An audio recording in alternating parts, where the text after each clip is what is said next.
یہ کہانی ہے اس بارے میں کہ کیسے کبھی کبھی شدید ترین آگ بھی صرف تباہ نہیں کرتی بلکہ وہ کچھ ایسا بنا دیتی ہے جسے توڑا نہ جا سکے۔ ہم عائشہ کے سفر کو دیکھیں گے، ایک ایسا سفر جو ہمیں دکھاتا ہے کہ کس طرح مشکلات کو طاقت میں بدلا جا سکتا ہے۔ تو ایک سوال سے شروع کرتے ہیں، کیا ہو اگر جس آگ کا مقصد آپ کو تباہ کرنا تھا وہی اصل میں آپ کو بنا رہی ہے؟ یہی وہ مرکزی خیال ہے جو اس پوری کہانی کی بنیاد ہے۔ اس سوال کا جواب دینے کے لیے ہمیں بالکل شروع سے شروع کرنا ہوگا۔ تو پہلا حصہ، صلاحیت کی جھلک۔ دیکھیے، ہر عظیم تخلیق معیاری خام مال سے شروع ہوتی ہے۔ عائشہ کے معاملے میں وہ مال تھا اس کی ابتدائی زندگی اور سیکھنے سے اس کی محبت۔ عائشہ کا بچپن سے بس ایک ہی خواب تھا، ایک استاد بننا۔ یہ صرف ایک نوکری نہیں تھی، یہ تو ایک جنون تھا۔ وہ کتابوں میں ایسی ڈوبی رہتی تھی کہ اکثر رات گئے تک پڑھتی رہتی، اور اسی لگن کا نتیجہ تھا اس کی ایم اے کی ڈگری، جس نے اس کے مستقبل کے لیے ایک بہت مضبوط بنیاد رکھی۔ لیکن پھر بھٹی جلائی گئی۔ حصہ دوم، دھوکے کی بھٹی۔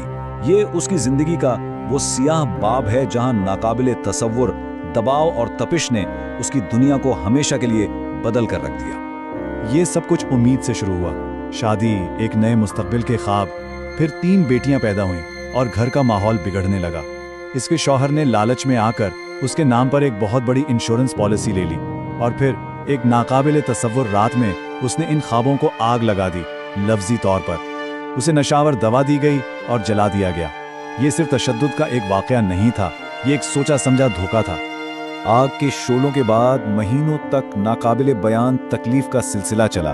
کئی آپریشنز، علاج در علاج۔ اس کا جسم تو تباہ ہو چکا تھا، لیکن اس کی روح نہیں۔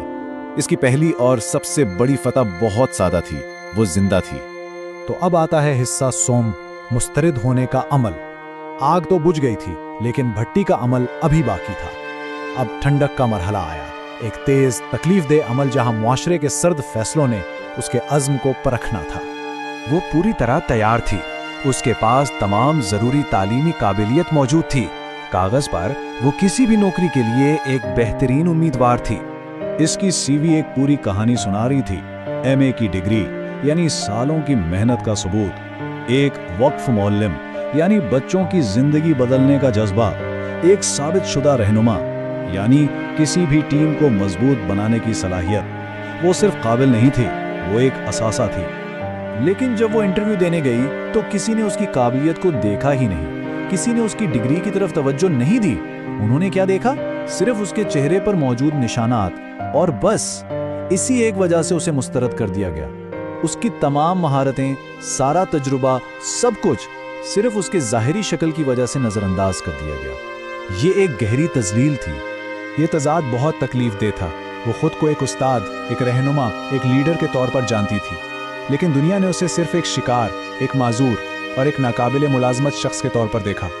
اور اسی لمحے، مسترد ہونے کی اسی راک میں، اس نے فیصلہ کیا، اگر وہ اسے راستہ نہیں دیں گے تو وہ اپنا راستہ خود بنائے گی۔ حصہ چہارم، نیا راستہ بنانا۔ یہاں عائشہ نے ہتھوڑا اٹھایا۔ اس نے بھٹی سے حاصل کی گئی طاقت کو استعمال کرتے ہوئے اپنے لیے ایک نئی زندگی اور کیریئر بنانا شروع کیا۔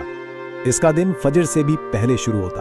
سب سے پہلا کام، اپنے بچوں کی دیکھ بھال، جو اس کی دنیا کا مرکز تھے۔ دن کے وقت وہ دوسروں کے بچوں کو پڑھاتی، اپنے ہی گھر کو ایک چھوٹے سے اسکول میں بدل کر۔ اور پھر رات کی خاموشی میں جب ساری دنیا سو رہی ہوتی، وہ اپنے بچوں کی خوشی کے لیے دعا کرتی۔ یہ صرف الفاظ نہیں تھے، یہ اس کا ایندھن تھا۔